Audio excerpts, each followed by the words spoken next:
महाराष्ट्र में शिवसेना सांसद संजय राउत के घर पर 6.5 घंटे से ज्यादा वक्त से ईडी की टीम लगातार छापेमारी कर रहे हैं, वहां पर मौजूद है। लेकिन इस बीच में मुख्यमंत्री एकनाथ शिंदे का बड़ा बयान। संजय राउत पर सीएम एकनाथ शिंदे ने बड़ा बयान दिया है और उनका कहना है कि कुछ गलत नहीं किया तो ईडी से डर क्यों। शिंदे का यह बड़ा बयान कि अगर कुछ गलत नहीं किया तो फिर डर क्यों, अपना काम कर रही है ईडी। ये बहुत बड़ी खबर इस वक्त आपको दे दें। मुख्यमंत्री ने कहा कि कुछ गलत नहीं किया तो ईडी से डर क्यों। संजय राउत ये कह चुके हैं पहले भी ट्वीट करके कि मैंने कुछ गलत नहीं किया है। उनके समर्थक, उनसे जुड़े हुए लोग लगातार बयान दे रहे हैं।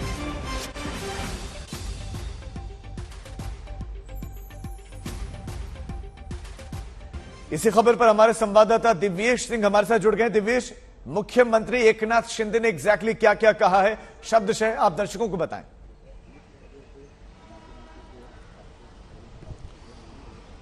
जी, आपको बता दें ये कार्रवाई जो चल रही है पिछले 7 घंटों से कार्रवाई चल रही है संजय राउत के यहाँ पर, और इस पर बहुत सारी प्रतिक्रिया आ रही है। राम कदम ने प्रतिक्रिया दी है।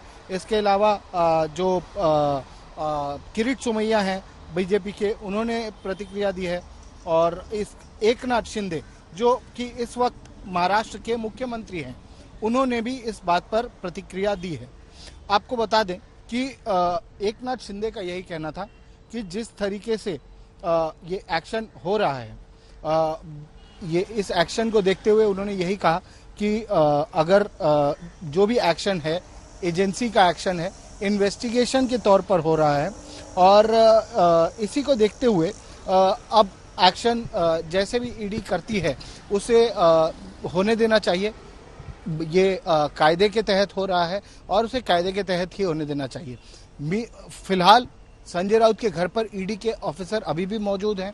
ईडी के ऑफिसर्स, सूत्रों के मुताबिक जो जानकारी मिल रही थी कि ईडी के ऑफिसर्स ने संजय राउत से ईडी के दफ्तर चलने के लिए कहा, पर संजय राउत ने वहां पर जाने के लिए मना कर दिया।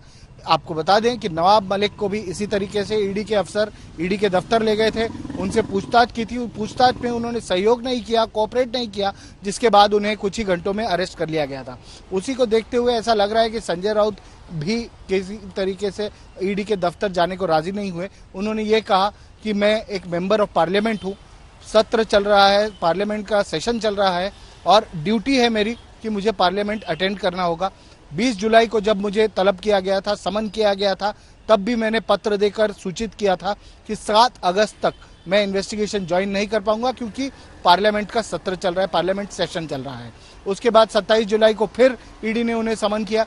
उस दिन भी पत्र देकर अपने वकील के तहत उन्होंने पत्र भेजा ईडी के अफसरों को, सूचित किया। तभी उन्होंने यही बात की थी। दिव्येश, लेकिन अभी मैं आपसे ये जानना चाह रहा हूं कि 6.5 घंटे से ज्यादा का वक्त ईडी की टीम भीतर है। क्या ईडी की टीम पूछताछ कर रही है, डॉक्यूमेंट्स खंगाल रही है, या और जगह पर जैसे ईडी की टीम जाती है, रेड मारती है, कुछ जब्ती भी वहां से होते, बरामद की होती है, चाहे कैश हो और दूसरी चीजें हो।